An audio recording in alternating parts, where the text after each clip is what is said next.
we're just not even close to achieving the SDGs. And at Leap Africa, we thought, what's the best way to get young people championing initiatives that promote the SDGs? And we thought, let's think Youth Day of Service. And when we think Youth Day of Service, we're thinking to spread the message that young people are youthful and useful. And really, what does the Youth Day of Service really help us do? For us, it's about achieving that level of building that level of competence in young persons. It's about promoting active citizenship. It's about letting young people understand the real need behind volunteering. And for us, really, the Youth Day of Service is an opportunity for young people to really build on the skills that they've learned, the soft skills that they've learned, and really just get on the field and actually practice those skills and also get to a point of competence and mastery. So what is the Youth Day of Service? It is a week-long Pan-African social campaign that is youth-led, driven by young persons. And the idea is that we're commemorating the International Youth Day, which begins on the 12th of August every year. So the Youth Day of Service, I know we say day, but it's really a week-long event. From the 12th to the 18th, you can expect to see young persons across Africa contributing to the SDGs in one way or the other. It could be SDG action projects, it could be advocacy projects. As long as he achieves one or more of the 17 goals, you are being youthful and useful. And so why is the Youth Day of Service so important to us? We believe that it's an opportunity for young persons to really promote their voices, to really start to say that we're not lazy African youths, but we are youthful and we are useful, and we're going to bring that energy that we have towards ensuring positive outcomes, towards ensuring that the SDGs are really taking effect, are really taking shape, are really getting gaining some traction on the continent. So for us, the Youth Day of Service really has many layers, and for us, it begins at the point of registration. So for us, it's when you go on the website and you register to lead a project or you volunteer on an existing project, you are becoming a part of the Youth Day of Service family. And what we do from that is that we take your details and we ask you to join virtual communities on Telegram, which is our information channel, on the WhatsApp regional communities, for you to really make sure that you're collaborating with people very close to you, close to your location, people that you speak the same language. At the Youth Day of Service, we appreciate differences, but we're making sure that we're encouraging people to find commonalities, to find that they have the same interests, similar goals, and start to really work together. That's what we want to do. And that means that we're very deliberate about your growth. So you can expect to see that we will be sharing articles with you. We'll be taking you through sessions, just like the one we're going to take you through today on reports writing, just to ensure that while you're also leading projects, you're being innovative, you're being prudent while you're managing your finances, you're a team player, you're managing your teams effectively, and you're also making sure that you're working alongside other young people like yourself to really ensure that the SDGs are being implemented. And that also means that we're taking on the strong skills that young people have, on their interests, and you can expect that the Youth Day of Service will be on social media. One thing that we found out is that young people are very connected on the continent. So we're saying, how can you use your social capital that you have to really start to gain traction on the SDGs? So we want to see you on social media talking about the SDGs, talking about the things that you're doing to make sure that the SDGs are achieved. And you can expect a lot of virtual events and different conversations around the SDGs and how we're going to achieve it on the continent. If you've been a part of the family, that means you've attended our very first Instagram live that we had on the 29th of July, just talking about project leads of the past and what they were able to achieve and how they were able to lead successful projects on the Youth Day of Service. And then if you were a part of the webinar that we had on Wednesday, the youth and the SDGs, you would have been a part of an amazing transformative conversation where we talked about the SDGs on the continent, why they're important, why they're really for Africa, and why it's why it's the job of young persons to make sure that we're leading efforts in that regard. And if you joined us yesterday on Twitter Spaces, amazing conversation about climate change. I'm sure you learned a thing or two. Sometimes when we think about the SDG 13, it seems so far from us. We're thinking we're not manufacturers. Why does it really concern us? Well, it does concern us. And Advocacy Adeoti from JAL, the country manager from JAL, really brought that to our notice. And you can expect to see more and more social events. You can expect to see us more on Twitter Spaces, even having those conversations, because for us, Can we go back a slide before this? Because for us, it's really just about engagement. It's about young persons using their social capital for social good.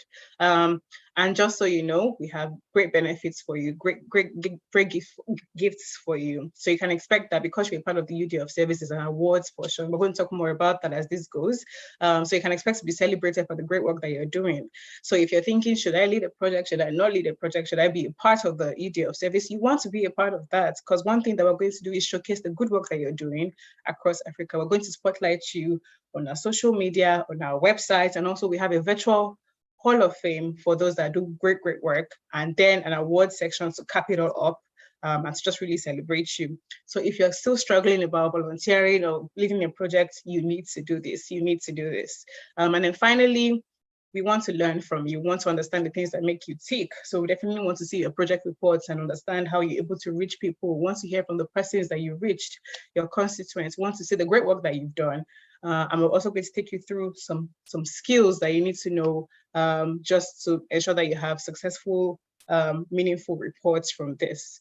So what are our big goals this year? This year, next slide, please. We can expect to see 6,000 volunteers across Africa being a part of this.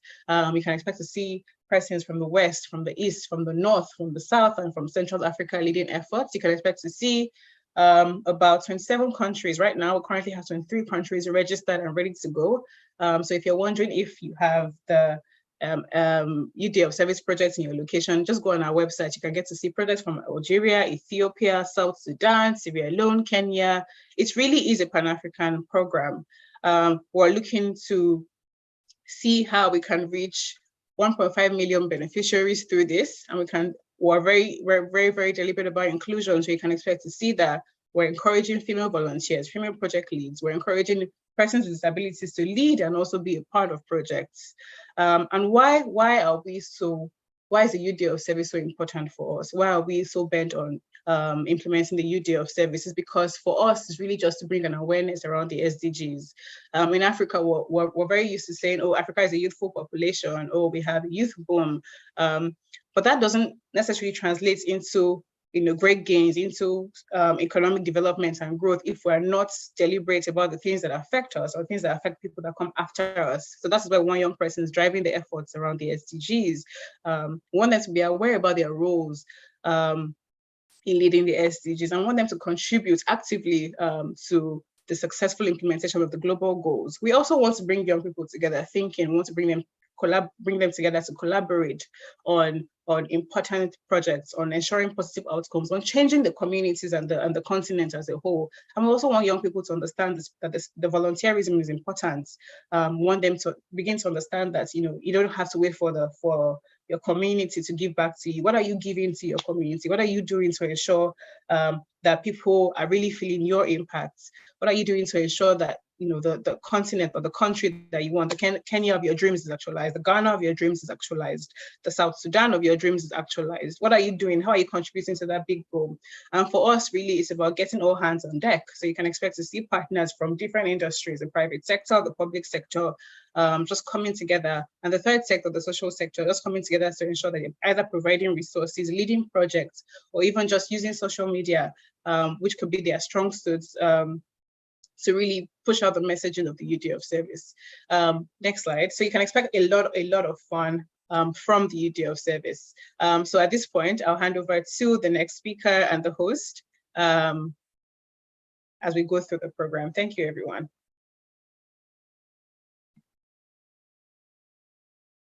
All right.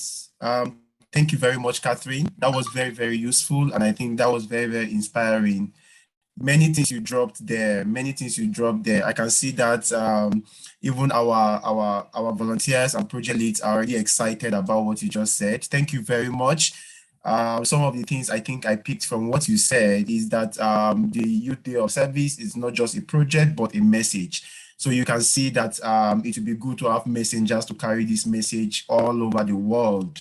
And we are already taking Africa by storm. Thank you very much, Catherine. You also mentioned things around the SDG, that SDG is something that concerns all of us. So everybody needs to engage and go forward with projects around this. Thank you very much. That was really insightful. And the one more thing I just want to reiterate is that she mentioned something around reports.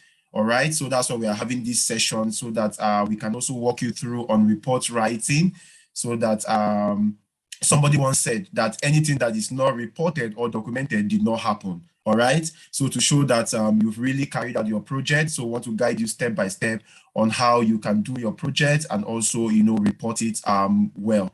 All right, thank you very much, Catherine. Well done. Thank you very much. All right, so without further ado, we are going to move to the next session. Quickly, we are going to move to the next session, and that is your guide to being an exceptional project lead. Your guide to being an exceptional project lead. And the person that is going to take this session is somebody from the Leap Africa team. So I'll just give her the floor to take it with a resounding round of applause. I can see we are appreciating Catherine, but we can appreciate more as the next person takes the stage. Can we put our hands together in the chat box? Let me see it rolling. Let me see it rolling. Can we welcome our the next person?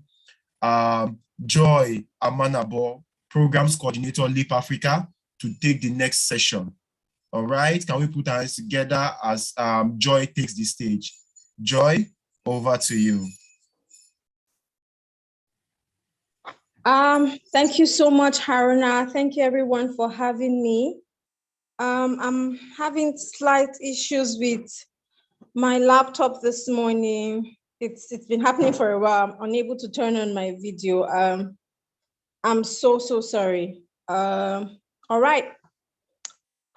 So let's just get right into this very quickly. So yes, Catherine did an amazing job welcoming you all.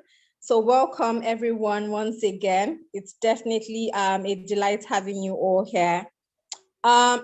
Okay, so we already know about your day of service. So I'll just run right into it. So first of all, I would say, well done for being courageous enough to even lead a project. It takes courage. It takes so much, right? So thank you so much for offering to lead a project. That's a major one you did there. And I would say, well done to you, a big thumbs up to you, first step there, right? So now how do you even conduct yourself, manage your volunteers, manage the resources you have in ensuring that you deliver well on your project. So the first there is be familiar with the purpose and the goals of the Youth Day of Service. So Catherine has done justice to that already. So now that you know what it is, you know what we want to achieve with the Youth Day of Service, and you've seen the essence of it. You've seen how important this will be even for your own community. You move on then to inspire others to play an active role in this project with you. So either there are volunteers that you know within your community that are joining you already, or perhaps those joining online that you've never met before, but they are connecting with your project, they love your project, so it's on you now to inspire them, get them to see the essence of, why you even chose to put up this project in the first place, right? Then bring out the creativity and the youthful energy in your volunteers. Because guess what? You can't do this alone. All of the strengths are not in you, right? So what you have strengths in, someone else might be weak in. What you're weak in, someone else might have strength in, right? So leverage the strengths of your volunteers. If you're not good in content writing, for instance, one of them can. If you're not good in, say, negotiating, hey, feel free. Inspire the other person to help negotiate, to help, if you get into a community and maybe you're not as eloquent or as fluent, hey, feel free, push on the next person to help, carry on those negotiations, but leverage the creativity of your teammates, leverage their strengths, right? Because together we'll pull this off. Communicates the objectives, the activities, and of course the timelines. So you already know that we want to carry out our projects from the week of, from August 12th, starting August 12th all through the next 7 days of that week. So when is your project? What day is it going to be? Is it 1 day? Is it 1 hour? Is it 3 hours within that day? Or is it a stretched out project for, say, 3 days? Or are you going to do it for the entire week? Let your team members know what timelines you're working with. Let them know what your objectives are. Oh, we're going to do it within social community. This is how it's going to look. This is how we want.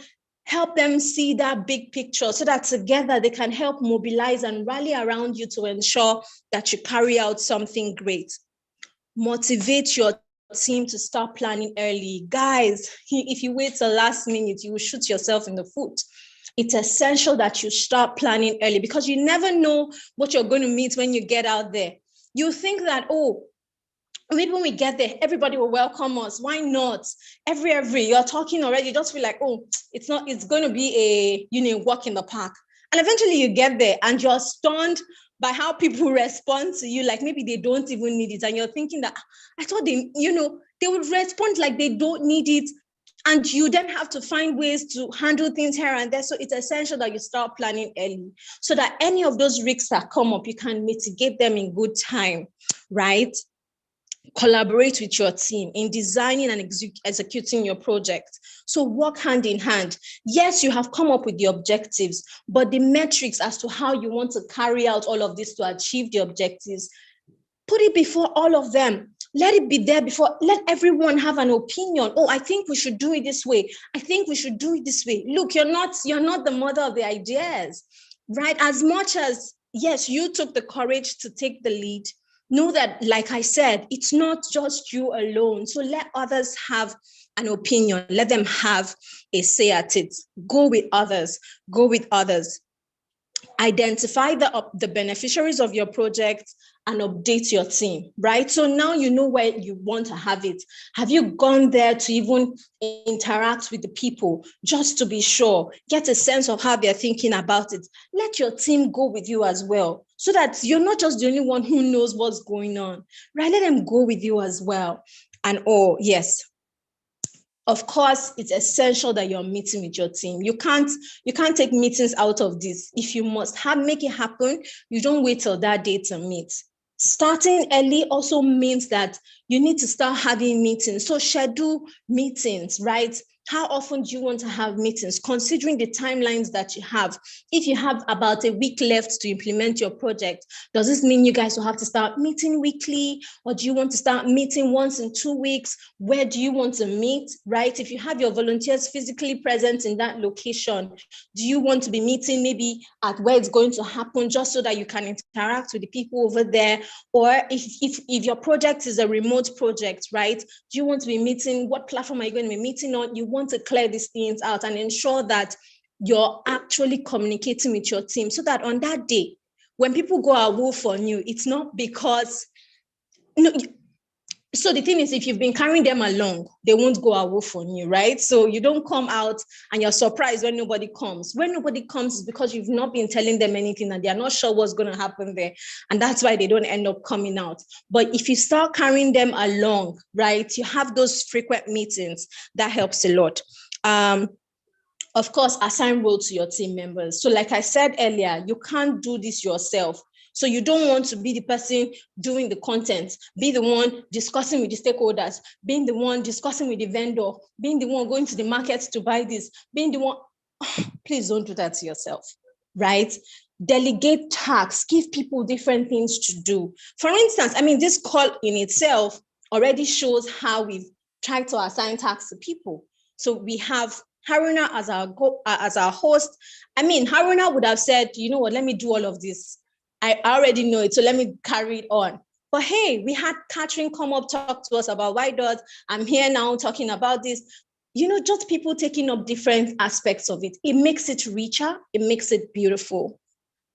Next, there is capture exciting action moments by sharing pictures, selfies, or videos of project activities. And we're going to talk about reports as well. So yes, you're going to be writing reports, and we do have a session for that.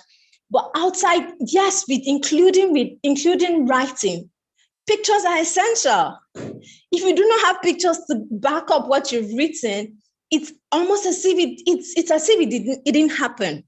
So you need to capture pictures, and not just pictures. Take videos. Let's see action moments. Let's see the exciting moments when people were shouting, when people were collecting stuff, or when people were gathering debt. Take those videos. Let's see the process. It makes it beautiful. Okay? And then provide personal protective equipment, right? So whatever project it is you're carrying out, ensure that your team is protected, right? As much as possible, you want to ensure that your team is protected. So for instance, if you're cleaning gutters or cleaning beaches, or, do you have hand gloves, right? Do you have nose masks? Just to ensure that people health-wise, are safe, your team are safe and they're protected. Okay, yes, and the rest, and then be your brother's keeper. Look out for each other. Look out for the welfare of others. Don't just be an an authoritative figure that is just interested in getting the work done. Oh, you're not there. And you just want to hit on the next person, or just use words anyhow. No, don't do that. Try to find out why someone isn't there. Oh, we didn't see you. What happened? Maybe they were not okay. Maybe something came up, right? Check on others. Don't just go hard on people, all right? Check in on others. Ensure that you all are fine and you all are safe. And even in the course of the project as well, you're all safe. Give account of your projects by submitting a report. And already we've been talking about report, and we get to that. Right, like Haruna said, he made mention of a quote. If you don't report it, then it did not happen. You can't tell, oh, it happened. And where's evidence? Then if there's no evidence, it shows that it didn't happen, right? So give account of that. Yes, and review and follow government guidelines on COVID-19. So what's government guidelines, right? Your state's guidelines, the federal government's guidelines around COVID-19, just ensure that you're adhering strictly to it. If you don't know what it is, go look it up, ensure that you're adhering strictly to it. Hand sanitizers, nose masks, all of that. Just ensure that as much as possible, you're sticking to the rules. And we do have toolkits, right? For team leads. Please go over them again and again and again.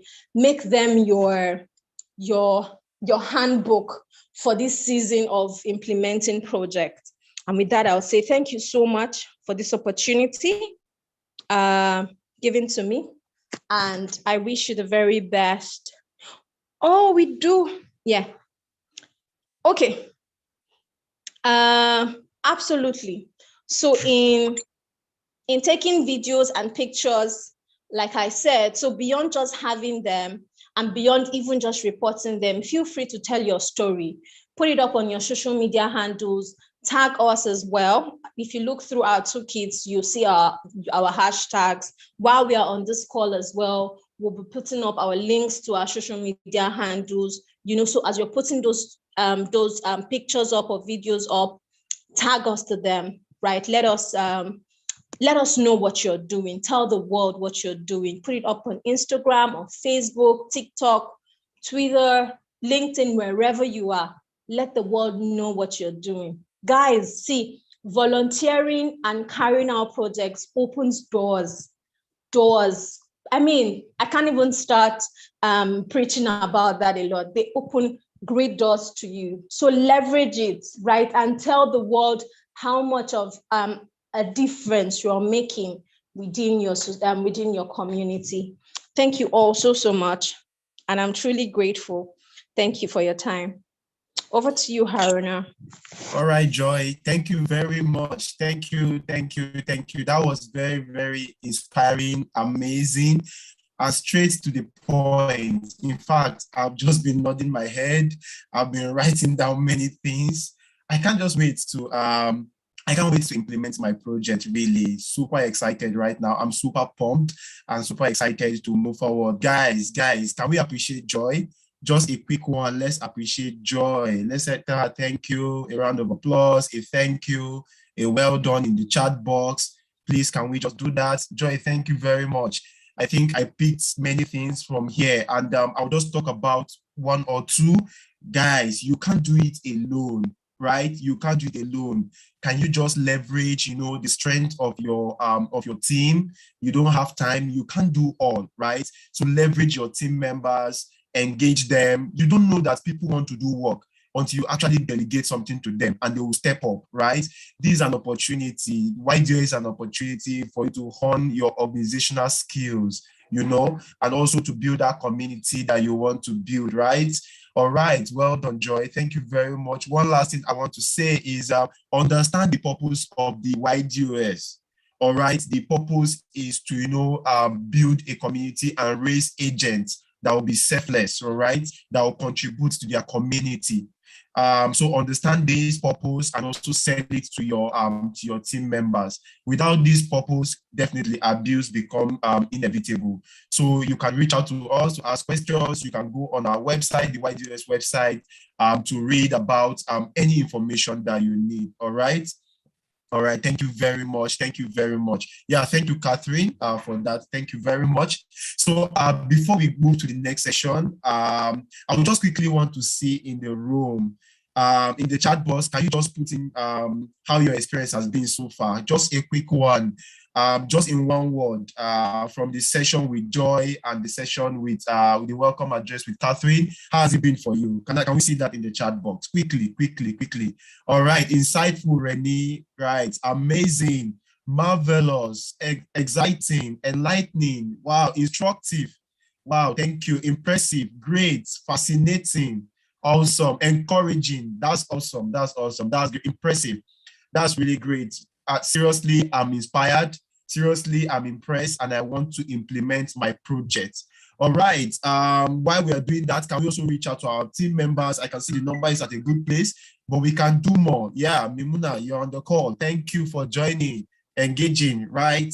The numbers are increasing, but we can do more to engage our volunteers to join on this call. It will be good for them to also catch up with us on this, so that it will help you in coordinating and carrying out your project. All right, thank you very much. Thank you. All right, moving on to the next item. The next thing for us is we have some of our YDOS champions from last year that implemented projects, and they want to share their story. All right, I think they are on the call. So I'll just call them one after the other to share their story. And I think their project will be projected on the screen. So can we just quickly listen to them? Let's hear what they have to say about how they were able to do their project last time. I'm sure someone is going to be excited. I'm sure someone is going to be inspired from this. All right. So without further ado, I want to welcome the first person to take up her story. The first person here is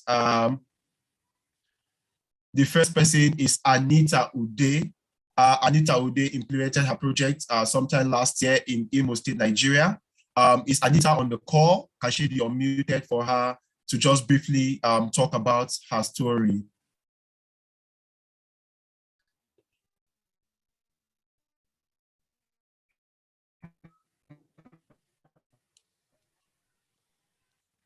All right. All right. Hello, over to you, she has Anita. some network issues. Oh, okay. Okay, so we can go. All right, thank you, Catherine.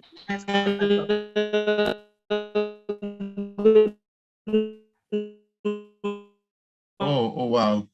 Okay, please, can we mute her so that we can move on to the next person, then come back to her? Thank you very much. Host, can we mute? Okay, can we mute her? Oh,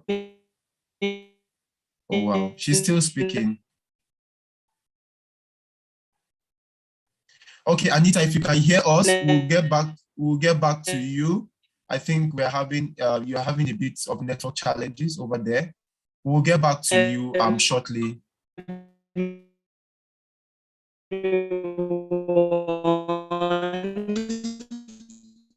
Oh, wow. Anita, if you can hear us, please, can you mute? We'll get back to you shortly. All right. Thank you very much. Catherine, are you speaking?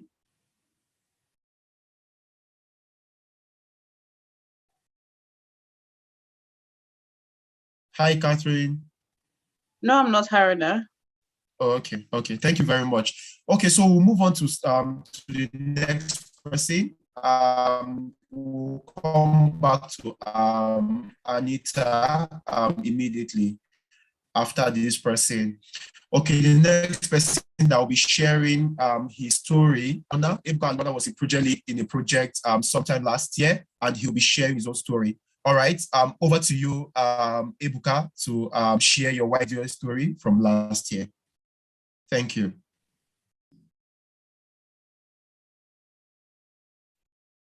Thank you so much, Aruna, and thank you so much to Leap Africa for this opportunity. So yes, about my Ydos project in 2020. So basically, it's centered around cleanliness, sanitation, and all of that. So moving into Akwa Ibom to serve during my NYSC period, I just discovered how beautiful the city is, and something that really drew my attention was how people were just littering the environment. As you can see, it looks like an ancient city. Hello. Hello?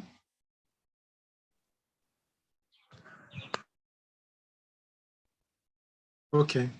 So, yes, please confirm you can hear me, Aruna. Yes, Ebuka, I can hear you. Go on. Okay, great. Thank you. So, as you can see, it looks like an ancient city, but very, very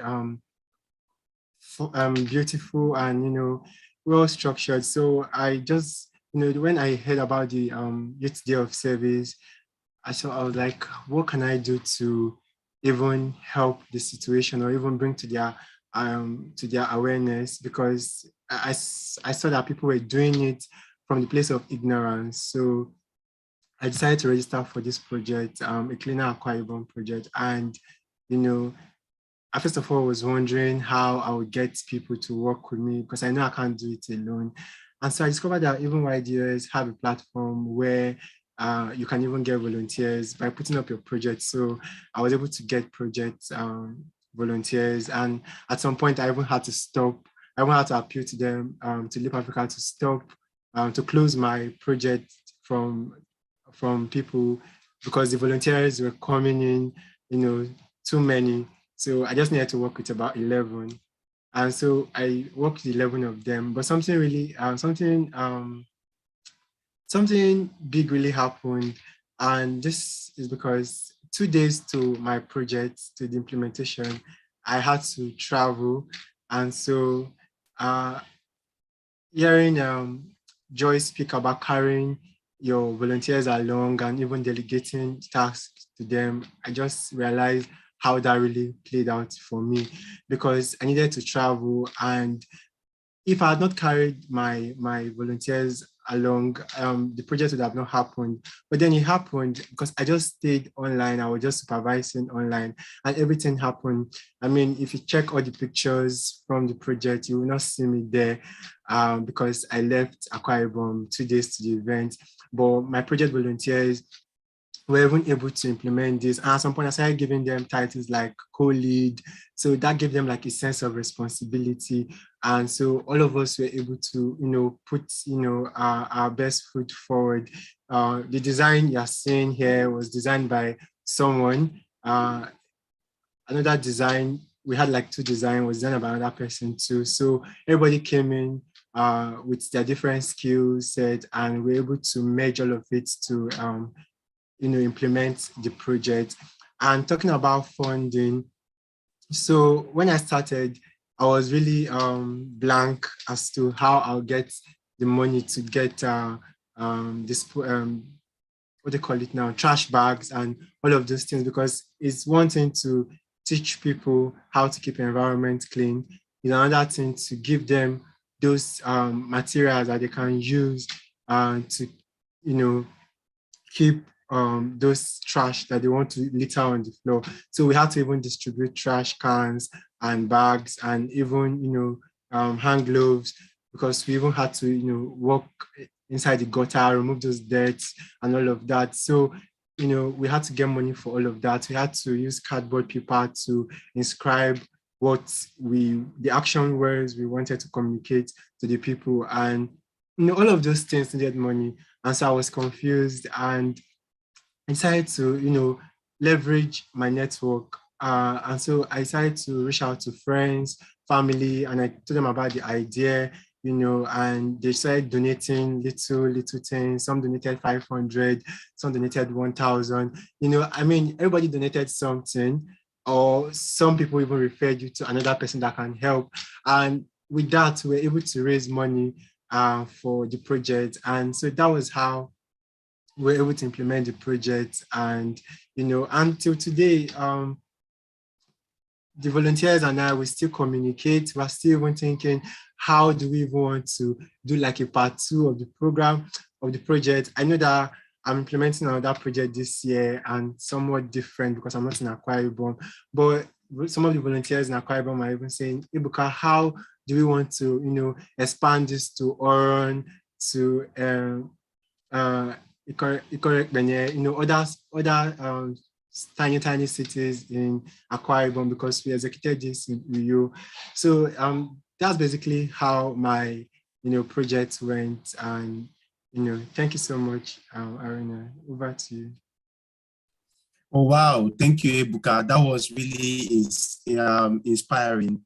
I think when you were just speaking, I was just trying to pick up one or two things, and one of the things I pick up from your conversation is, carrying people along.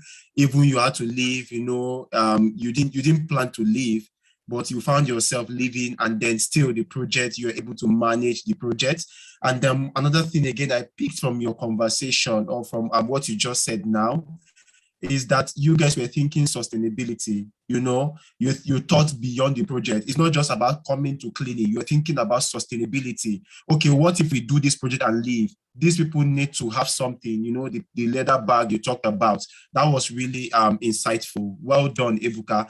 And another thing again that came is that, if you are able to manage your team and able to engage your volunteers very well, you have already created a community of impact people. All right.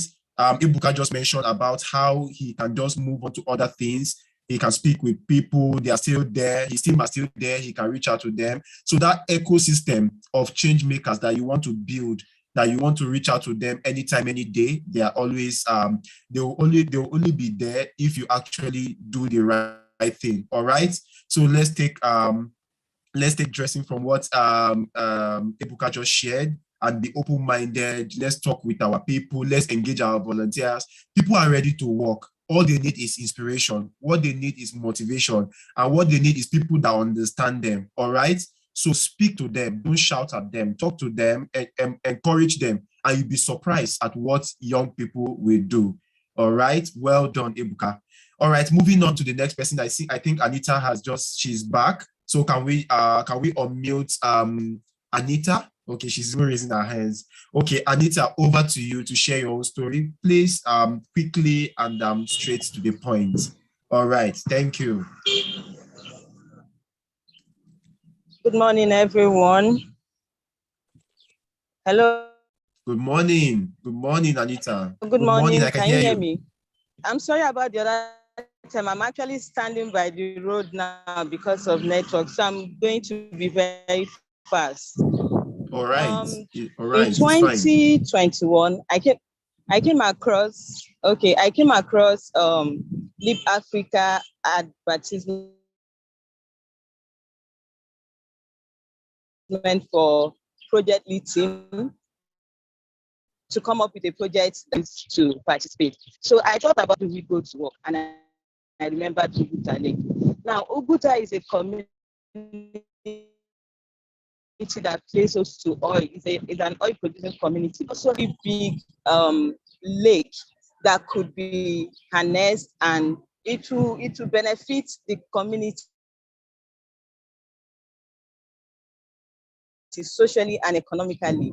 So I came up with a project that we should go to that place and clean Uguta Lake. Now, we are not just going there to have fun. We are not just going there to take pictures. We are going there to bring to the consciousness of those people that this place is wasting.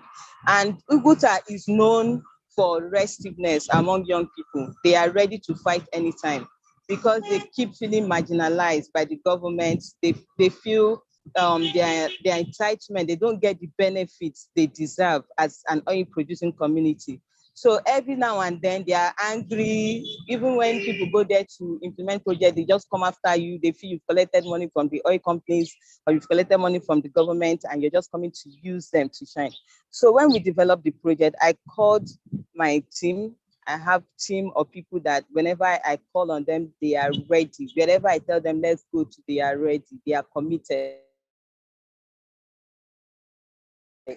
So when I spoke to them, we designed our budget. The budget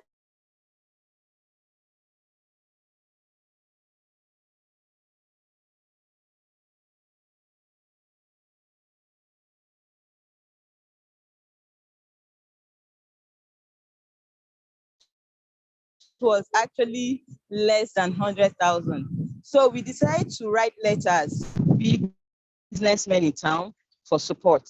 We wrote to supermarkets hoping they will even help us, even if it's pure water bags.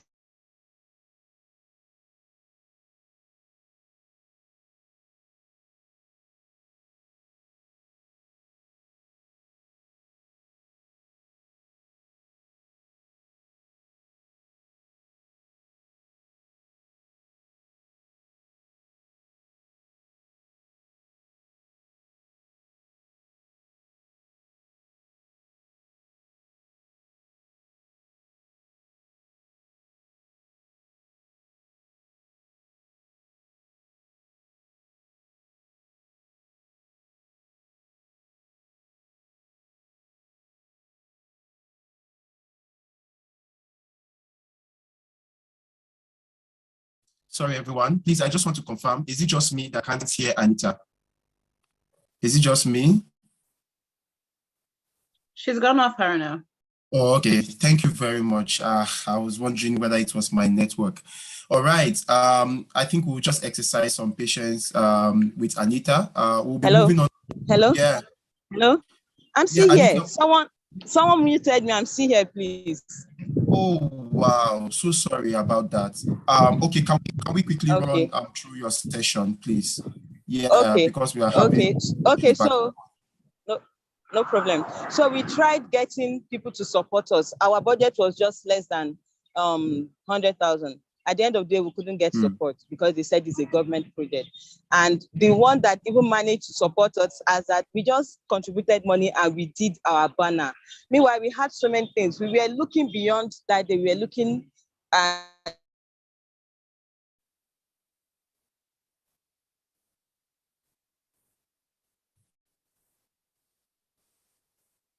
Oh, wow. Anita, we still cannot hear you. I can't hear you anymore.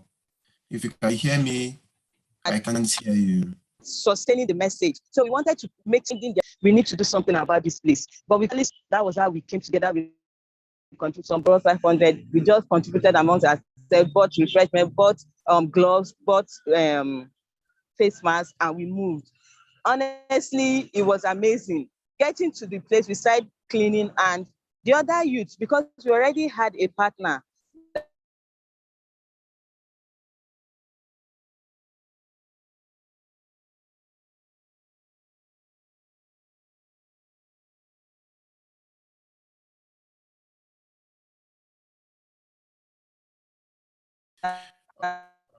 All right. Thank you, Catherine. Thank you, Anita.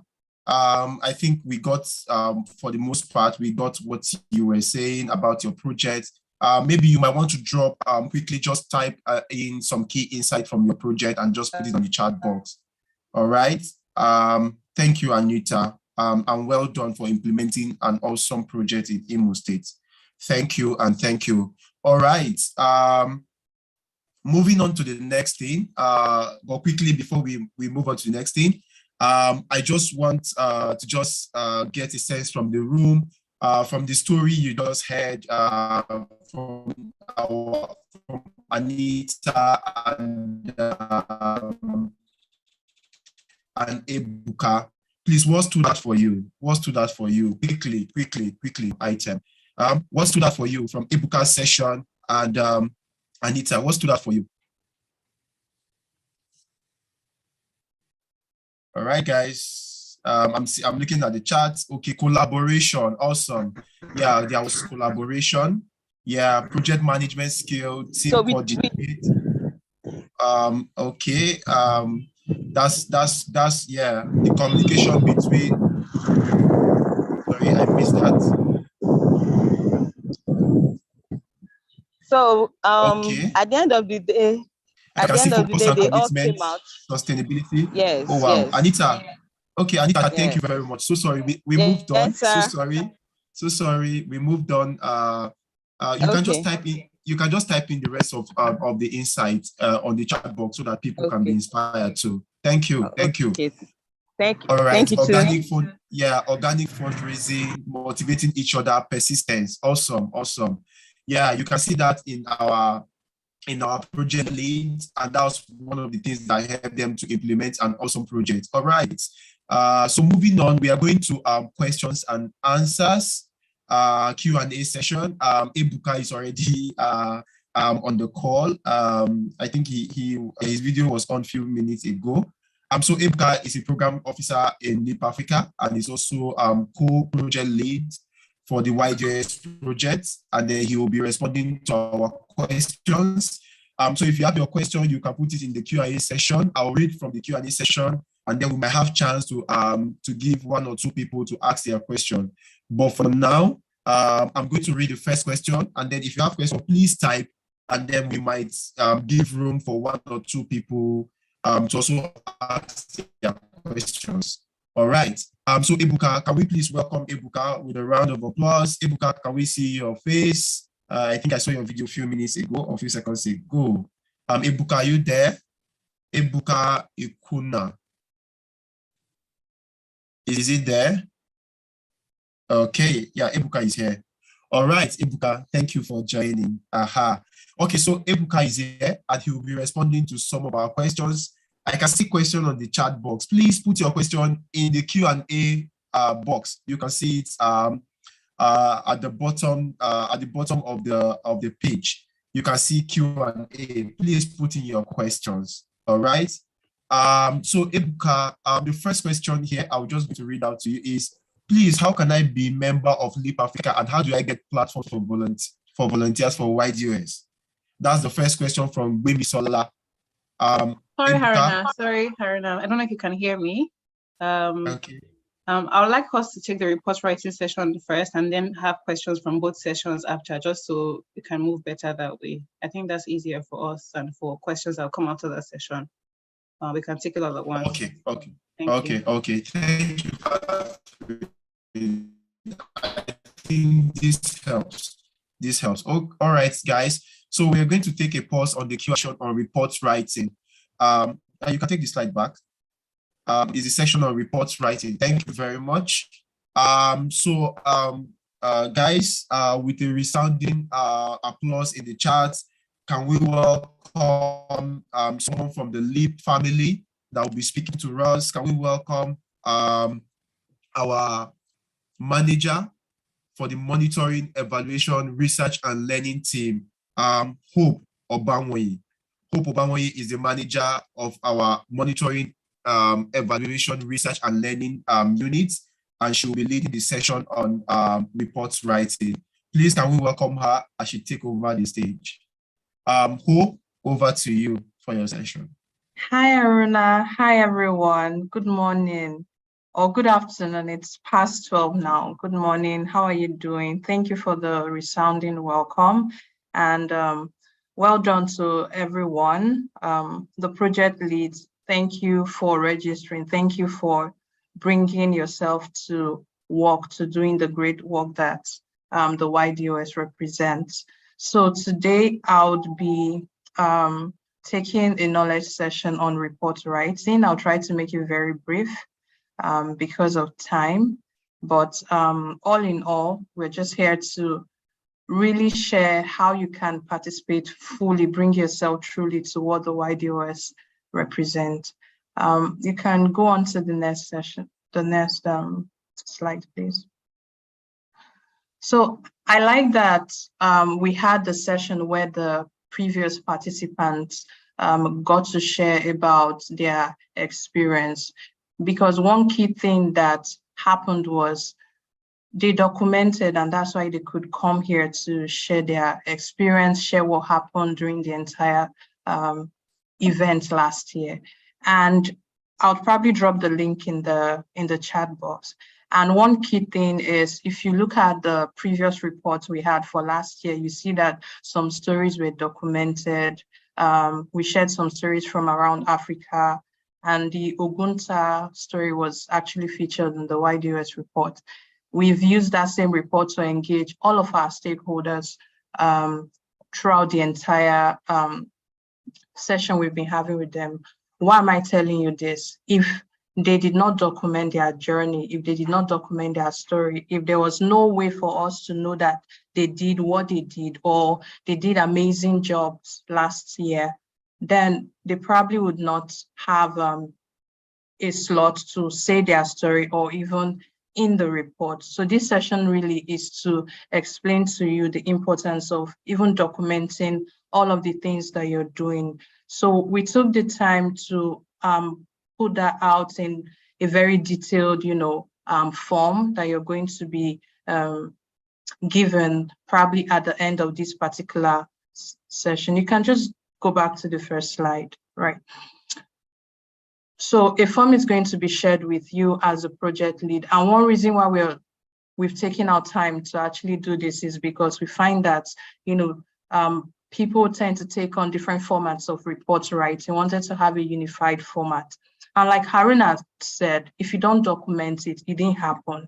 If you are not telling your story, somebody else is definitely telling that story. If you probably did a sensitization program, it was excellent. You impacted a whole lot of people, but you didn't tell that story. Nobody knew you did it. Someone else can take the credit for it. If you cleaned Ogunta Lake and you did not document that story, you didn't send the reporting, you didn't send the pictures, you didn't send the videos and all of the other things that were required from project leads, then someone else can get up tomorrow and say, oh, I was in charge of Ogunta Lake cleaning and all of that, and take the credit for the work. And more than that, at Leap Africa, we always say that we want to change the narrative about, Africa. But if we don't tell that story ourselves, someone else is going to tell a different story about us, about Africa. One key thing that we want to push with the YDS is the fact that young people are not docile. And this is representative of the number of people that are in this room right now. More than 70 of you. You're leading different projects in different parts of Africa. You're not docile. You're interested in your development. You're interested in pushing Africa's transformation. We want to tell the story. We want to give you the limelight. And so it is very important that we document this in appropriate ways. And so that's the essence of this particular session. So for the form that you're going to be shared with, we would need your important details. We'll need the project name. We'll need the SDG you're focused on. We'll need your location, the country. So the format of the location, you're going to tell us the country, you're going to tell us the state, and you're going to tell us the region or community. So for instance, if your project is in Nigeria, so Nigeria, Lagos, say Etiosa local government area is very specific, or you can even go further to say Lekki phase 1. If Lekki phase 1 is the exact location where your project was situated, you can go to the next slide. So all of these important details helps us to pinpoint exactly where your particular project was happening. Why are we asking for the SDG focus? Because we also want to be able to say 70% of people contributed to attaining so and so goals. So if your particular project was on SDG 12, focused on climate change and all of those things, right? We want to be able to say about 50% of our projects were focused on this particular SDG. And so of course, there are targets and there are indicators within the SDGs that we also want to be able to measure. So this particular information is very important. So how do you even name your report?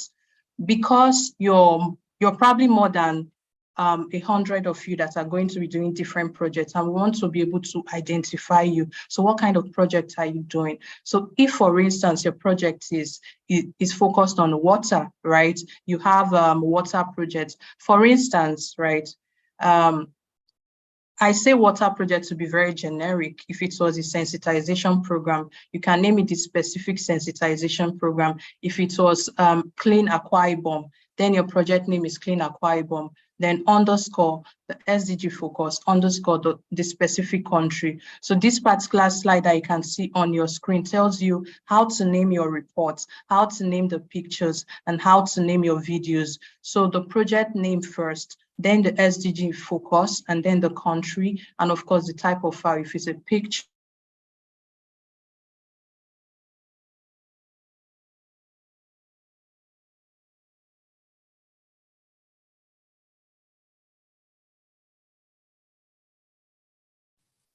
Hi, Hope. Can you hear me?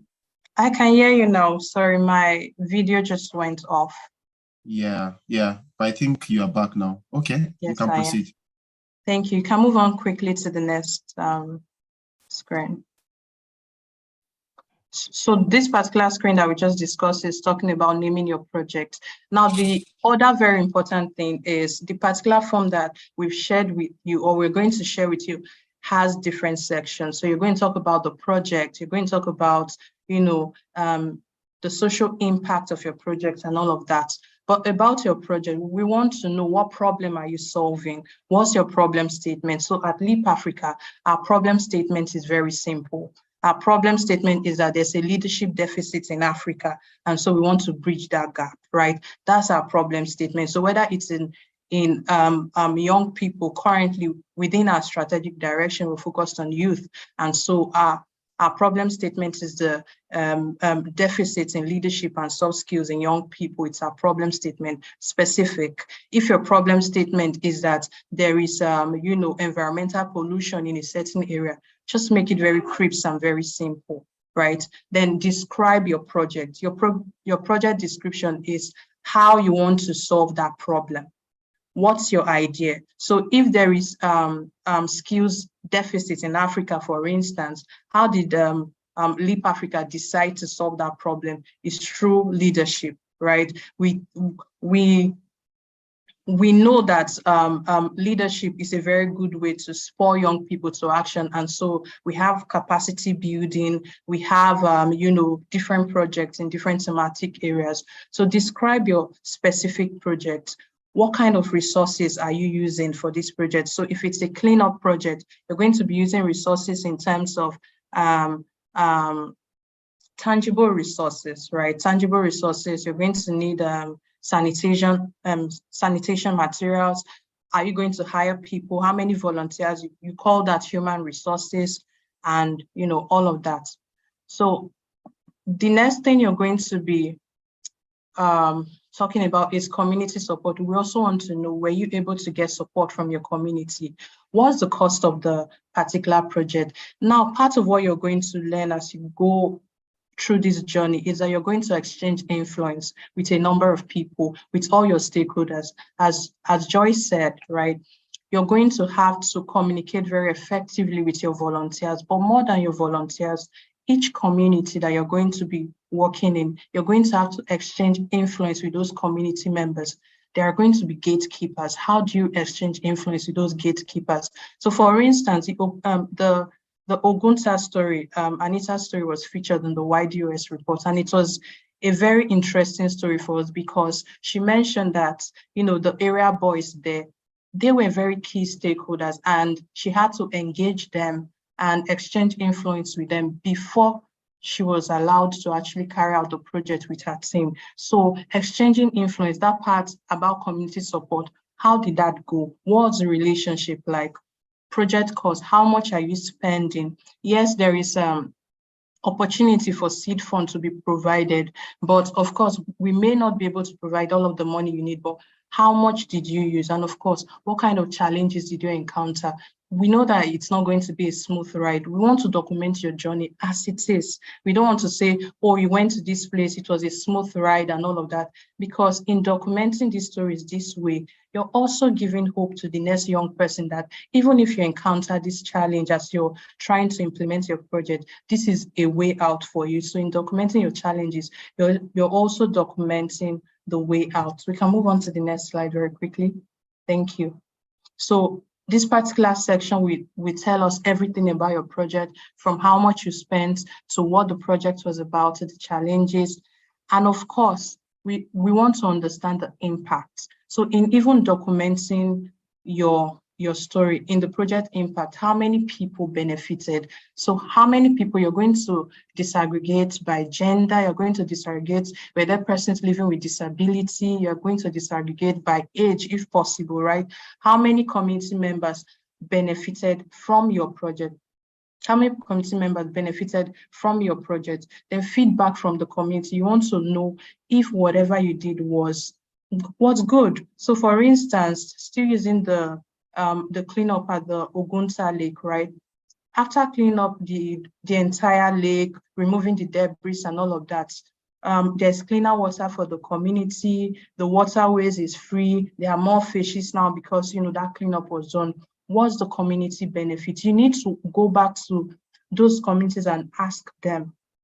So more than just completing a project, was it useful for your community or for the specific community that you implemented a specific project in? And if your project was probably a sensitization program, to be useful for you to even get feedback from the people. It could be, after the project, you call a few people, you ask for feedback. Always learn to ask for feedback to even improve yourself, your programming, and again, to share with us what the community people are saying. Social impact, we want to understand the essence of the specific projects that you're going to be implementing. Again, going to the Ogunta story, right? I'm going to be referencing that story a lot. If the cleanup was done at the lake, what happened to the community? Was there more water, and as a result, people didn't have to go to a very far place to go and get more water for themselves and all of that? Or was there something else that happened? Was there something else that happened because of this cleanup? There's cohesion. People now go to the stream. There is a positive thing that happened in terms of the social lives of the people. We want to also understand this. So more than just the numbers, right? This entire report writing session, if you take nothing from it, take the fact that more than the numbers that you're going to be getting in terms of how many people benefited, you're also going to learn how it affected their lives. So if you provided solar panels for people, how has it affected the average family, right? The money that they're supposed to be using for say other sources of power, they are now putting it into probably the education. So that's why feedback is important from your constituents, in quotes, beneficiaries, people that benefited from your project. How are they using the intervention that you're giving them? And of course, don't forget your team members. They are a very key stakeholder. You have to also ask for feedback from them. After your entire project, you're going to come together and say, okay, how was it? How was the experience? All of these things, they form the entire journey, they form your story. So when we're telling your story, right, when we're telling that story, when we're featuring it in our report, it's going to be a comprehensive story. It's not going to be one leg to say that, oh, it was all good and rosy, and then we forget that part. We're documenting this because other people are going to read the report. They're probably going to do similar interventions, but they're going to take a cue from you and say, okay, so-and-so person in Uganda did this project, and these were the possible challenges that the person faced, but this was how the person surmounted those challenges. So bring your team members together. The same way you're taking feedback from the communities where your project was implemented, take feedback from your team members. You can go to the next slide. The last slide, I think. And the slide is not moving, but then again, the last thing that you're going to notice. It has just moved. Yeah, I can see the next slide now. Anyway, don't forget your pictures as you're doing everything. Document.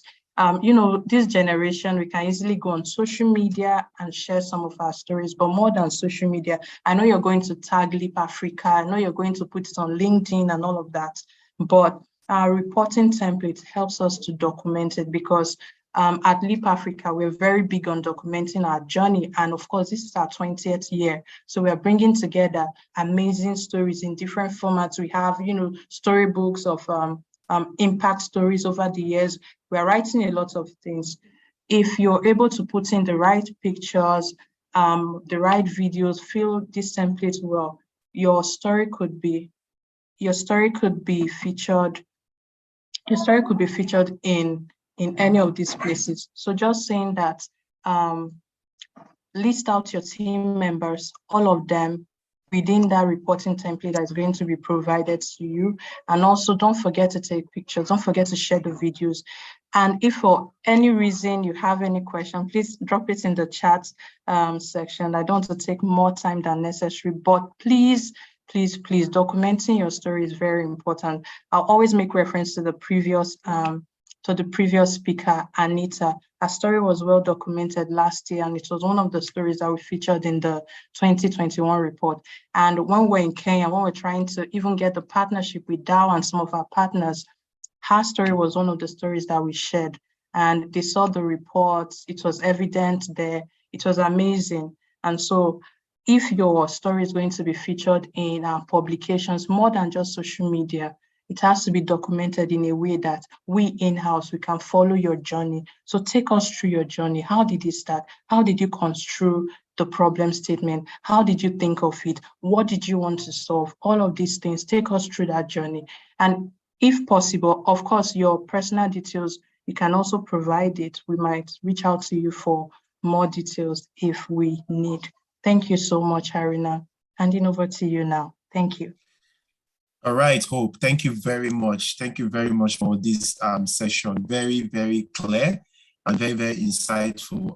Guys, I'm sure you found this session very useful and very inspiring, and it's indeed a knowledge session. Thank you, Hope, and well done for all the efforts.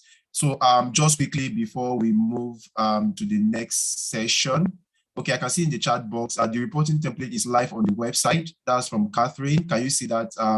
Go to our website, Ydos of Service. Ydos of Service, and then go to the resources section, and then you get that template for your reporting.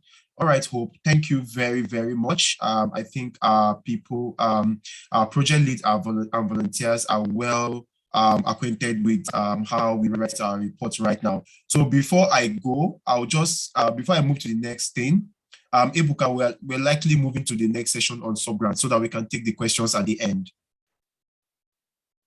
Yeah, so we'll take the questions because many questions are coming in, and then we'll take the questions at the end. All right, from Hope session, what I will just leave with us is that report writing or storytelling talks about intentionality. Be intentional. As you are writing your report, the first question you should ask yourself is, if I'm the one somebody is sending this report to, would I understand what the person is saying? Will it be inspiring to me? Will it make sense? All right, so if you are putting these questions into consideration, I'm sure that as you are writing your report, it will be, you'll put more effort in it. All right, so please, as we are writing our report, be very intentional, be very disciplined around it, and don't forget to use our templates. The template will make it more easier for you. It will be way, way easier for you. All right, so the template is on the website, on the Ydos of Service website. You can go there, it's on the chat box. Go there, go to resources section, and download and get the templates. That will help you to fill your reports. All right, Hope, thank you very much. Thank you. So moving on to the next thing that we have, we are going to be taking the session on awards and benefits criteria. And the person that will be taking on this section is somebody from the Leap family, also very intelligent, very graceful, somebody that can speak very well on it. But before I hand over to her, I will also say to Ross, I can see the numbers are going up and are coming down and it's going up. Please, can we reach out to our colleagues? Let them know that we have a few minutes left on the call. They can join in to gain this insight. because by the time they hear this first-hand information, it will be easy for them to collaborate and to work with you without much questions. All right, so we can reach out to our colleagues in our different groups, let them join in on the call. All right, so handing over to the person that will be taking us on the awards and benefit criteria is a programs coordinator from LEAP Africa. Her name is Mercy Oguche. Please, a round of applause as she take over from me. Please, let's welcome her. Let's welcome her. Let's welcome her in the comment section. Can we say welcome, Mercy? Welcome, Mercy. Welcome, Mercy. So, Mercy, over to you for your section. Okay. Hello, everyone. Good afternoon. Yeah, it's been a great section, and thank you all for joining in on a Saturday like this. Thank you for volunteering to make a difference, to be youthful and useful. So I'll be proceeding to the next section. On the award this year, we're looking at different aspects, and it's something that we believe that if we share the criteria with you, it will enable you to do things in line with what we are planning, in line with what is being projected. So it's not like at the end of the day, you're asking, so how did this person win this award? What did the person do that I did not do? So the idea is we share this with you and you are able to see the different aspects of the awards, the different categories, the criteria. What do we want you to start doing? So from the onset of implementing, you could start factoring this criteria into your projects. So starting with the nomination process. We say, first of all nominations will be. We don't want a situation where because you have Catherine or Ebuka's email, you will now start sending them personal emails or sending them your nominations. It will not be counted. So there's going to be a link. The link will be shared with everybody. So let your nominations go back through the same link. Don't try to submit it to a staff or submit it on the Telegram or on the WhatsApp group. It's not going to be counted, except if you are notified. Such platforms, kindly stick to the platform that is projected and shared with you. Applicants must submit nomination by deadline. So for instance, we say deadline for submission of nomination for awards is, let's say, 15th of August. Anything that comes beyond 12 midnight, 15th of August will not be entertained. Please bear that in mind. All required information on the form must be filled. So we don't want a situation where you're able to fill the location of a project, but you're not able to fill the number of persons you have reached. We don't want a situation where we ask you, what are the SDGs you're implementing on? And you just put YDOS. So please, take your time. The form is not cumbersome. It's not really overweight. So please take your time to fill in those information that are required. Nominees or applicants must provide specific examples of their work that support the award criteria. So as we go on, you're going to see the different awards and you're going to see the criteria. Please try to give specific examples of those criteria. So it's not just enough to say, I did a project on environment. What SDG is the environment under? What SDG is it tied to?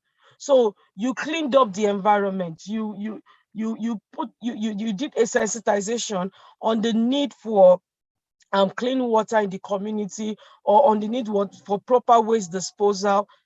Tie it to an SDG. So don't just put it blank like that. It will not be recorded. Okay. Provide a full and complete statement of the reasons for proposing the candidate. For instance, you're nominating another candidate. You would need to give a comprehensive statement or a good reason why you're nominating that person, and also include the specific examples of what they have done to deserve the award. Next slide, please.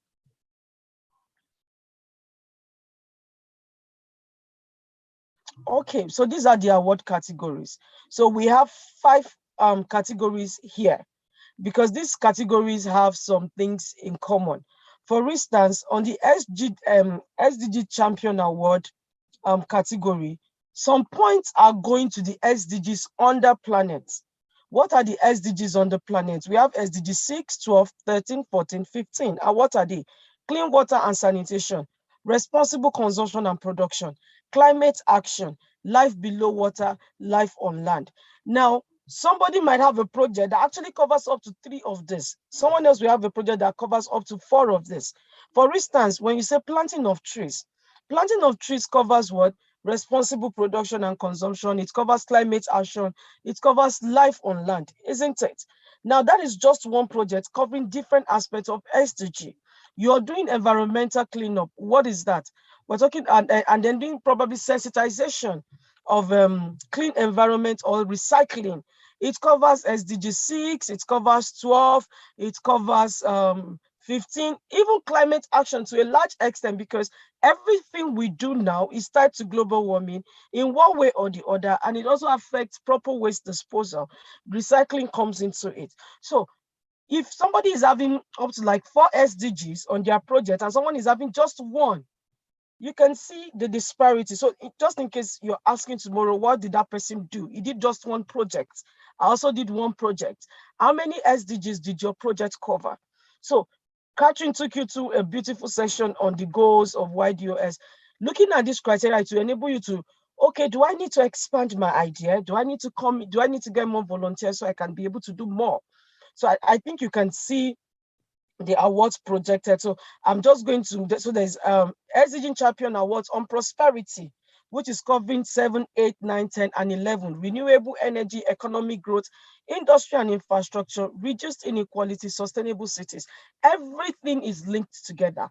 But when you are filling that form, we need you to be able to project it in different manners, because at the end of the day, you might be doing so much and you don't recognize it because you did not take your time to know how it affects the SDG that is concerned.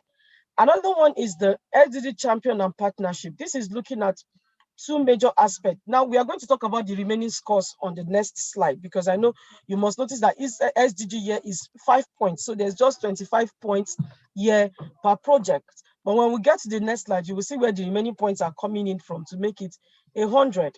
All right. So on SDG, on peace and justice, on partnerships to foster SDG, who are you working with? Who are those you're relating with? How many partnerships are you bringing on board? You cannot achieve peace and justice alone, no matter how good you are, even if you are a key politician in the country. So how are you able to achieve this SDG on partnership? Okay, so SDG Champion Award on people, which covers no poverty, zero hunger, good health and well-being, quality education, and gender equality. What else can you do in addition to the food drive to earn you more points on say gender equality or zero hunger or good health and well-being? So are you doing more sense? Are you going to do sensitization in addition to the food drive on the need for people to eat balanced diet, or on the need for other need for exclusive is it exclusive breastfeeding, or on the need for needs or proper care of babies? So even if you're not doing exclusive, ensure that you're washing the bottles very well, ensure that you're sterilizing the bottles to prevent the baby from getting sick. So what other things are you doing in addition to the food drive? Okay, so are you trying to sensitize people on the need to probably go into agriculture to produce their own food to end poverty? So if you want to do a food drive, what else are you going to do in addition to it to qualify you for People's Award? Sdg Champion Award for Good Governance and Policy Advocacy. So this covers civic. Now you can see this time around that this has like a whole different criteria on its own that covers 100%. Okay, so promote civic engagement, promotes democracy, advocate for youth-focused policies, scalability. So if you start now, is this something another organization can pick up and run with later? Is this something that somebody can help you to project and give a louder voice to? Innovative, how innovative are you? Is there a way you're bringing in the internet in your policy advocacy, or are you just going to do the old style of waiting for one government to leave office for another one to come? What is a new way you're going about it? Are you including more people? Are you targeting a committee so that even if the person heading that committee does not come back, there are members of the committee that can say, oh yes, we are aware, we know this is going on. So what are the innovative things you're going to do that will make your that will make policy and good governance sustainable beyond 2022. Next slide, please. All right. So I mentioned earlier that if you notice that each SDG was having 5 points. Now, these are the remaining criteria here. We are going to look at project completion rate. As at the time of the awards, the award is coming after the week of service. What is the completion rate of your project? So, of course, somebody who has completed is going to have a higher chance of getting the awards compared to somebody who is probably around 50% completion. Does it include gender and people with disabilities? So now we are talking about inclusion. So is it an all guys project because if you guys are stronger, they are faster, you don't want anybody to waste your time. That week is just 1 week. You want to do everything sharp, or are you going to include females? Are you going to include persons with disability? Projects reach, talking about how many people were you able to reach? What is the span of the area of the community you were able to clean? So it's not just enough to clean one street. Somebody else now went as far as cleaning an entire lake. And then you want to frown at the person getting the award over you. These are things you should look at. So when we are talking about reach, even in the spans of land, did you clean 3 or 4 streets in a community? Or did you mobilize the youth in the community to actually clean the entire community? Or was it just a school you cleaned? Or was it just the clinic? These things are going to be measured. Okay, innovative fundraising. Like Hope mentioned earlier, we might not give you all of the money. So what are you going to do to be able to raise part of the money? Like what Ebuka and Anita did on their own. So these are things that are going to count, actually. So if all the money you spent on your project was 100% of what you got from LEAP, and somebody actually went the extra mile to generate more funds in addition to what they are getting from LEAP Africa, what do you think stands a better chance of getting an award? So, and that's why these scores are varying. So you might use 100% of the money in fact, the fundraising will be 0. Let's tell ourselves the truth. So what are the level of fundraising, the extent you went? There's going to be a score on that. Equip and empower. To what extent were you able to equip and empower people? Beyond, you might equip your volunteers, you might empower your volunteers. What about your constituents, the people you're going to reach? What are you doing to equip and empower them? Like I mentioned about the food drive. Did you just give them food and you went back home? What are you doing that next year, the people you gave food this year are going to partner with you to give other people food? So that is talking about equipping and empowering. Are you building their capacity? Are you going to sensitize them so that next year they're not going to be on the queue collecting food, but they're going to be by your side sharing food? That is what we mean by equip and empowering. All right. So means of verification. Hope talks about that extensively. Now, we are not just going to talk this year. This year, we are actually going to score it. So how documented your reports are or your evidence of execution are is going to score you points in getting an award. Innovation and sustainability. So is the project idea sustainable? What were the new things you did beyond what someone else used to do? Okay, so last year, you got trash bags to pack the trash. This year, were you able to dig a hole and got the trash burnt and probably recycle it or recycle it into compost manure? Now I'm giving you ideas here. Nobody's okay. So what else are you going to do differently this year? While you're cleaning up, did you just pack all the trash in the community into one bag? Or did you separate the bags into renewable, recyclable, and completely disposable trash? These are things we are going to look at because, of course, a waste that is renewable, okay, is sustainable, is more sustaining.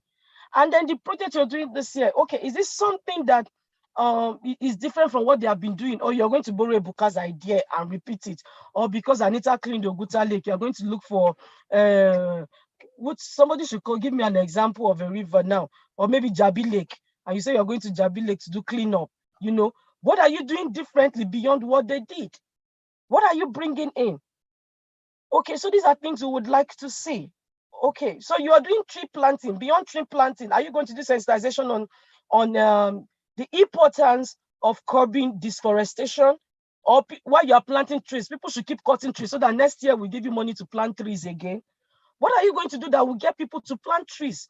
So after building their houses, do they get to plant at least 1 or 2 trees in their compound? What are you doing differently? We would like to see this, and it's going to be graded. So we are doing this so you know when somebody win an award, you will know why the person won the award, and it was not you. But I believe that it's going to be really tight this year, that you give us sleepless nights in getting who deserves the award. All right.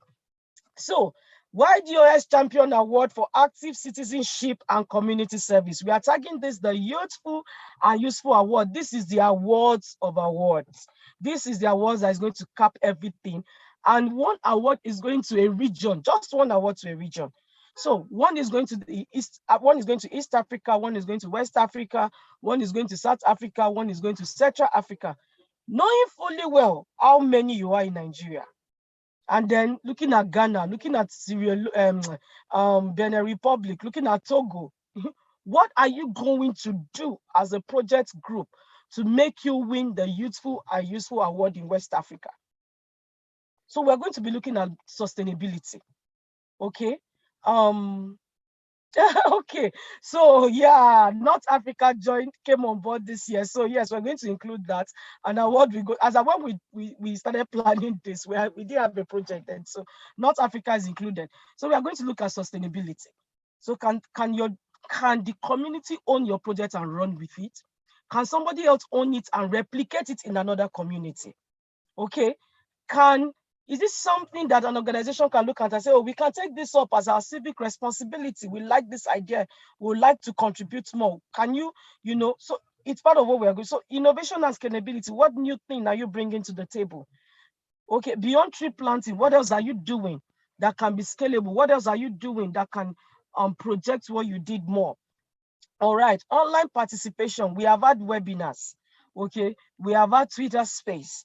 We are holding a meeting today. There's attendance. We're going to go back to this attendance and look at it. What was the level of your online engagement during this period? It's going to be scored. And you can see that it's a lot.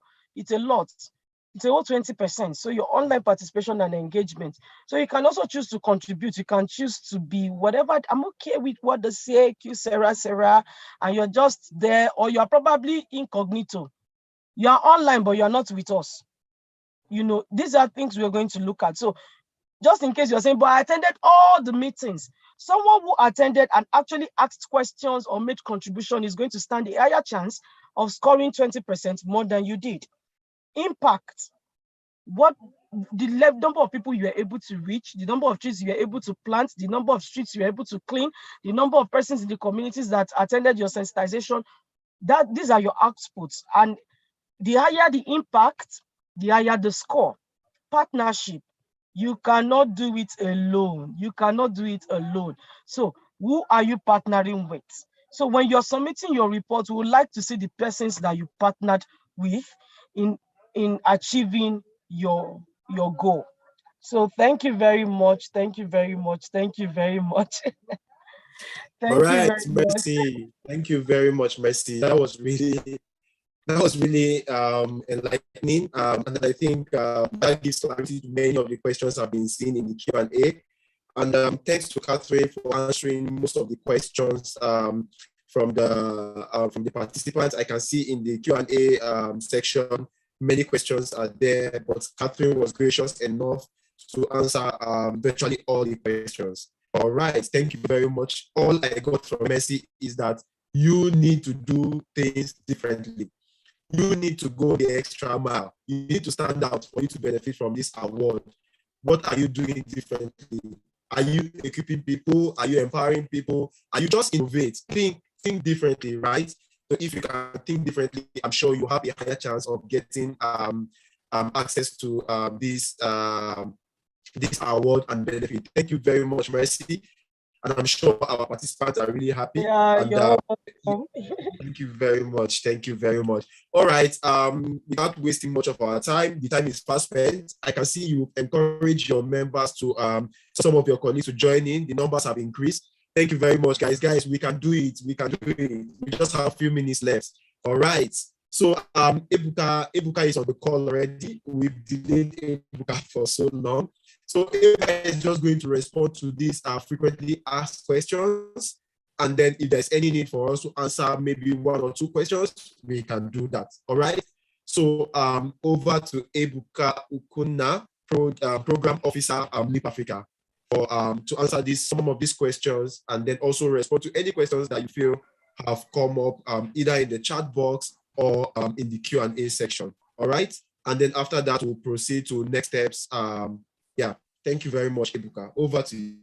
Hello, Harina. Thank you so much for handling the sessions, and thank you so much to all the other panelists, Mercy and Catherine and Joy. Well done, and also the wonderful stories we had from the wonderful past YDOS project leads, Ebuka and Kichi. Wonderful, wonderful stories.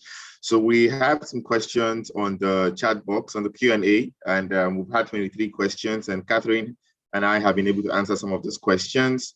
We also have some questions on the screen. I will just answer those ones as quickly as possible. I know we are almost out of time, and I will go quickly into the questions on the Q&A. So the first question we have is, if I want to register a project, what kind of projects can I do? So the first thing when you're registering a project, you can do there's so many different ideas for the kind of projects you can do. And it just all depends on you. But the first thing you have to ask yourself is, what issues are you interested in? What are the issues that you want to solve in your community? One of the things that we are trying to avoid this year, just like my colleague Mercy said, is we are trying to avoid people just doing projects because they want to win an award or because they want to just, do something. We want you to be able to ask yourself, who are the people that you would like to impact? What is unique to them? Like, do you really know their issues? What is the problem? So we don't want you to go into a community and providing a well for them when the women don't need well. Rather, what they need is painting of schools. We don't want you to go into a community and providing food for them when what they need is they need you to provide training for their youth. So before you do a project, always ask yourself, what do the people need? I'm not just doing the project because of me. So there was a quote we had in one of our sessions in our previous webinars, and it goes like this. Before you do a project, always put yourself in the shoes of the people that you're trying to help. Always put yourself in their shoes. Do they need water? Do they need food? Do they need medicine? Do they need for their streets to be cleaned? Do they need for awareness or something? So it's very important that you ask yourself those questions. So what are the problems you have seen, experienced, or read about that causes you a lot of concern? So I'll just give you a brief list of possible projects that you can do, because most of this year we want you to do project based on the SDGs. So we have 17 SDGs, from SDG 1 all the way to SDG 17, from no poverty all the way to partnership. So I'll just read a bit, very briefly, on potential projects that you can do for some of the SDGs. For SDG 1, which is no poverty, you can do a project about collecting food, collecting food and clothing items and donate to people in need. For zero hunger, you can organize a food drive, something as simple as a food drive in your community. You and your friends, or you and your workers or your volunteers have a food drive, share food to people who don't have food, and reach out. You can reach out to restaurants to support you, educate people on the importance of avoiding food waste. One of the big problems affecting Africa and even the whole world is we waste a lot of food. So you can reach out to restaurant. Oh, the food that you don't have, you're about to throw away at night when nobody buys it. Can you give it to us so we can give it to people the next day? So when you talk about good health and well-being, which is SDG 3, you can organize a health campaign to sensitize people about different health issues. You can also, donate to a hospital, educate people on disabilities, teach people on how to eat healthy. It's super important. These are just little ideas that you can do as an individual. For SDG 4, which is quality education, last year we went to a school, we renovated the schools in Abuja, schools in Lagos. So it's something that you can do. You can renovate a school. You and your friends can come together to donate learning materials, donate your old books together, bring books, do a book drive, call for people to donate books, come together and give these books out to people in your community, give these books out to, secondary schools that don't have proper library, help them restock their library. And when you talk about SDG 5, which is very, very, very close to my heart, which is gender equality, you can organize an awareness campaign to speak about gender stereotypes, speak about gender-based violence, speak about sexual harassment and abuse, and also organize a leadership training for females, educate women on their rights, because most women in Africa don't know their rights. And it's a very big problem. So that can be one of your projects. In SDG 6, which is clean water and sanitation, you can plan a community cleanup. You know, what's one of the things that we are planning this year? Plan a community cleanup. Go to your community. You don't like the fact that every day you come out, there's a gutter which is always smelling and is overfilled. The community is not looking for it. So come together, do a community cleanup. You can go to the beach, do a beach cleanup, help pick up plastics on the beach. You know, you can also renovate the toilets in your public school. These are ways of, you know, clean water and sanitation, where I think I'll just breeze through the rest of them. For goal 7, which is affordable and clean energy, organize a campaign on, you know, on the importance of clean energy, green energy, energy management. People should be able to understand that they should stop using some particular things to cook. You know, help people to understand that you can donate clean cooking stoves to them, to communities in need, install solar panels in public secondary schools, you know, to support their borehole or to support water movement and everything. For goal 8, which is decent work and economic growth, there's a lot of these things are, you know, you can organize a lot of awareness campaigns. Go to a class, teach a class of people on digital marketing, digital jobs, you know, plan a mentoring program or a training program to teach about vocational skills for teenagers, for teachers. You can do a training of trainers for teachers. This is one part of things that you can do for decent work and economic growth. Number 9, which is innovation, industry, and infrastructure. You can organize a competition, you know, where people come and showcase innovative ideas, and whoever brings the best idea wins a challenge. For reducing inequality, you can also, you know, raise funds, donate to a home center, an orphanage, or a non-profit of your choice. For sustainable cities and communities, you can distribute food, clothing, or hygiene items in a slum. You can, like I said before, you can organize a cleanup. You know, the good thing about the SDGs is they're all intertwined. It's not like one SDG moves into another SDG and another SDG moves to another SDG. So it's just wonderful. You can just keep on doing one thing. A project you can do can cut across 3 to 4 different SDGs. So whenever you're doing a project, ask yourself, what SDG is this going to solve? What SDG is it going to solve? Is this project bringing us closer to the UN 2030 goal of ensuring that we have achieved all the SDGs? I'll just breeze through quickly to goal 13, which is very important. Climate action. You can donate clean cooking stoves to a community in need. You can train young people on how to install solar panels.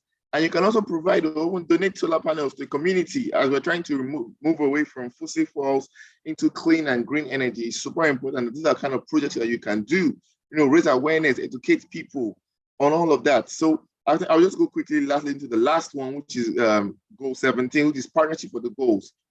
Educate people about the sustainable development goals. Go out there, reach out. So many people don't know about the SDGs. They're doing great work, they're doing good stuff, but you know, they don't even have an idea that what they're doing is helping actualize the SDGs, helping us reach the SDGs close, get the SDGs closer and closer. You can go out there, teach about the SDGs, organize an online campaign on how to know the SDGs. So there's so much that you can do for the Ydos service, and all these things I have said and more are in a toolkit that you can find on the website at Ydos service. At www.udofservice.org.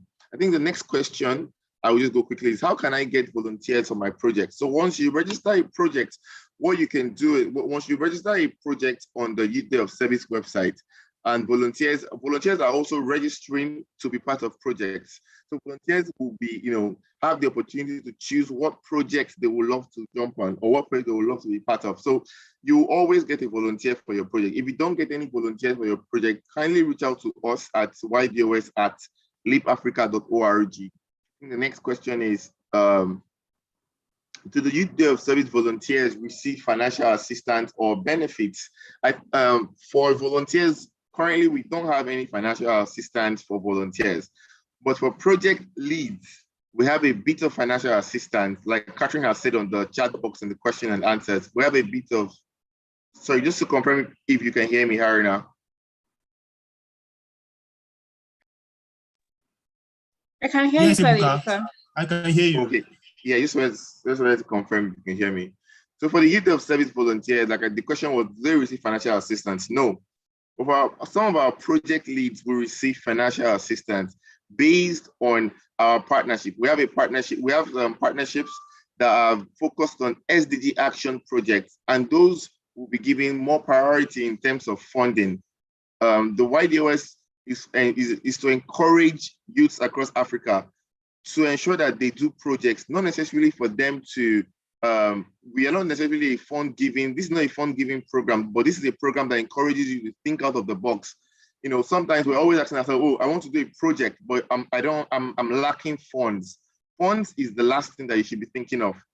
You write down all the things you need and always ask people, you know, your resources, you know, networks, your family, your friends, people in your church, your mosques, people in your community. Oh, I want to do this. Like what, if you listen to what the lady from Oguta Lake said, she said they wanted to raise 100,000, but they couldn't. But they came together as a community, as a network, to be able to raise money by themselves. And the people in the community also supported them. So money should be the last problem in your project. We understand the importance of money. We understand how money is very important, but we're trying to tell you that think out of the box, be innovative, ask questions, reach out to people. There are always people that want to help. There are always people that want to support what you're doing if it's a good thing. So, you know, just kickstart first. The money will come next. You know, the next question was, do they receive benefits? All YDOS project leads, all YDOS volunteers will receive a certificate. I think that's one of the most important benefits. A volunteering and active citizenship certificate to show that you participated in the youth day of service. So this certificate is going to be sent to all YDOS project leads, all volunteers across Africa. It's going to send to your email. So that's why you have to register with a proper and an accurate email. It's going to be sent to your email. So that's one of the very core benefits of participating in the youth day of service. And the last question on this FAQ is, beyond implementing a project, how else can we support or participate in the YDOS? Yes, so beyond implementing a project, you can also volunteer for a project, number one. Number two, you can support the YDOS by going out on your social media and putting up the YDOS creative, the YDOS flyers, encouraging people in your community, encouraging people in your networks to go out there and start up a project or go out there and volunteer for a project. You can just, you know, share about the YDOS. You can attend our webinars, you can attend our Instagram lives or Twitter spaces. Tell somebody about the youth service. Encourage someone to go out there and be an active citizen. Encourage someone that they are not just lazy African youth, but they are African youth that are what? Useful and useful. I'll just go quickly to the chat box. I'm seeing a lot of questions, but we won't be able to answer everything today. You can always, for all your inquiries, you can reach out to us at ydos@leapafrica.org. ydos@leapafrica.org. Somebody said, please, how can I be a member of Leap Africa and how do I get platforms for volunteers for YDOS? And it has been answered already. You can register your project on the Youth Day of Service portal at www.youthdayofservice.org. Volunteers can connect with you there. Someone said, I registered as a project lead, but want to collaborate with a nonprofit in executing the project. Is it permitted? Yes, the more the merrier. Yes, you can collaborate with as many people as possible. The key goal of the YDOS is to connect youth across different categories, different locations, different genders, to ensure that they partner together and promote the active citizenship and community service. How will Leap Africa support my project? Leap Africa, currently we have resources, guides, and toolkits available for all our project leads and all our volunteers on our website. So you can go to www.youthdayofservice.org to access all the resources and all the benefits that Leap Africa will be offering to all the project leads and volunteers.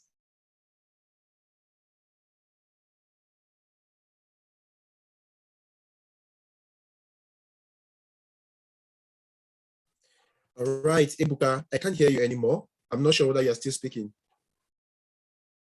His network has thrown him off. I think we can move ahead and just start to wrap up the session. Okay. Thank you, Catherine. Thank you, Ebuka, for that awesome session. I think, guys, I think you found it useful, right? Let me see that in the chat box. Did you find it useful? Yes. Let's see that on the chat box. Yes. If you found it useful, say yes. Okay, absolutely, awesome. Yes. Regina said yes. Omolade said yes. Beatrice Ajayi is dancing with a yes. Awesome. All right. Yes, very useful. Thank you. I'm seeing Shaw. Awesome. Thank you very much, guys, for being active, for spending this time. We started at 11 and this is almost 1 p.m. and we are together, still energized. Well done, guys. Well done.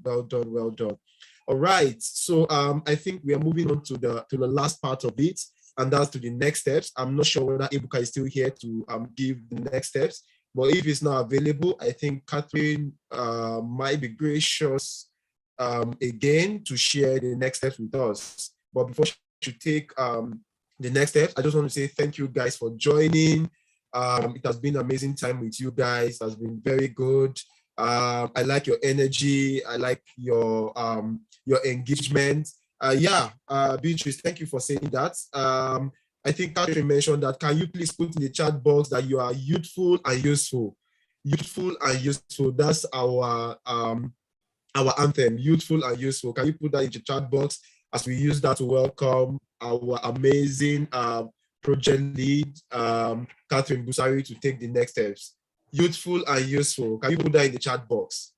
All right, I'm seeing that. Keep it coming as Catherine take over to take the next steps. Thank you. Thank you, Haruna. I am youthful and useful. Thank you so much, everyone, for joining us this afternoon. Thank you for sticking with us, even though we went over the time. We apologize for that. For us right now, next steps is that we're getting excited. It's just about 6 days to the Youth Week of Action, which starts on the 12th to the 18th of August. So we're very excited to be at this time.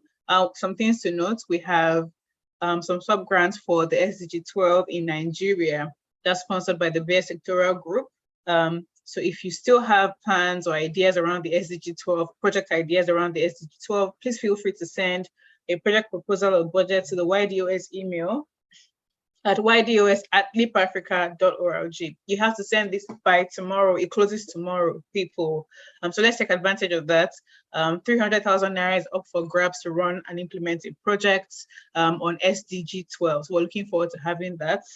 Just like Ebuka said, because we don't have sub-grants to go around, we still encourage you to go out there and do one small thing. It could be a cleanup, it could be some recycling, it could be some tree planting, just one thing that can mobilize your friends, your colleagues, other people in your community. Just do one SDG action project. Because really, don't forget, the YDOS is a program, but it's also a message. And the message is that you're young, you're youthful, you're energetic, and above all, you're very useful. So we want to really go out and spread that message. You can look forward to a lot of virtual events coming up. We have an IG live coming up. We also have an Instagram live coming up. But just make sure that you're up to date, you want to go to Instagram and follow Youth Day of Service on Instagram. And one more thing you want to do is go to the notifications button and put on your notifications so that every time we have an announcement or an event coming up, you can be the first one there. We're very happy to have you, and we look forward to an engaging week of action.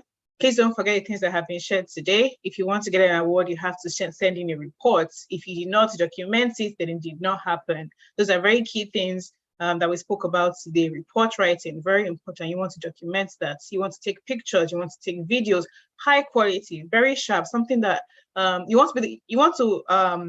want to take those pictures and take those videos like you want to be the face of YDOS next year. You want to be the next Anita that comes to share her story on this sort of session next year. You want to be our, trailblazer for the Youth Day of Service. So there's so many things to look forward to, so many reasons to work hard at this.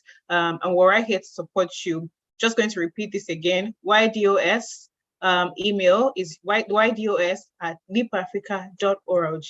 ydos@leapafrica.org. If you have volunteers in your community that are jumping on your projects, please direct them to www.youthdayofservice.org to register to volunteer on your projects. That way we know how many people are on your project and we know that you're getting the support that you need. All right, everyone, that's it from me. Handing over to Haruna, and this is me saying goodbye.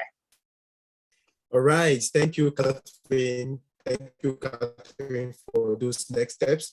I hope we jotted down those next steps because we want you guys to really engage in what we have, even up to the day of implementation in different countries. All right. So thank you very much for joining the session. I really appreciate your time. I appreciate your engagement. I appreciate your energy. Special appreciation to all the LEAP team that joined: Ebuka, Catherine, Joy, Hope, Mercy, and I think Ebuka also, and every other LEAP member that joined. I also want to say a special appreciation to all the YDOS participants, project lead, and volunteers for joining and for engaging. Thank you very much. I really appreciate. The time is 1:04, and this is me, Haruna Godia, saying bye for now. thank you very much. You can engage with me on the Ydos Telegram group or the WhatsApp group. All right. Thank you very much. Take good care of yourself. Stay safe. Bye. All right.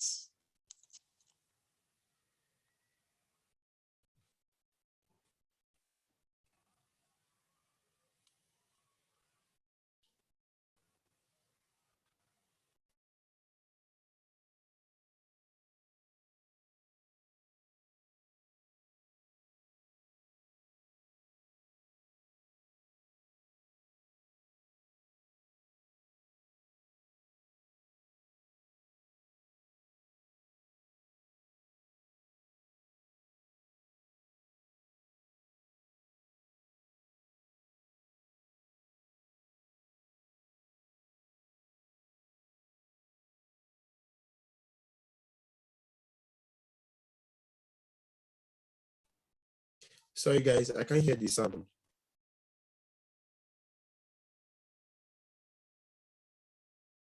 Is there sound?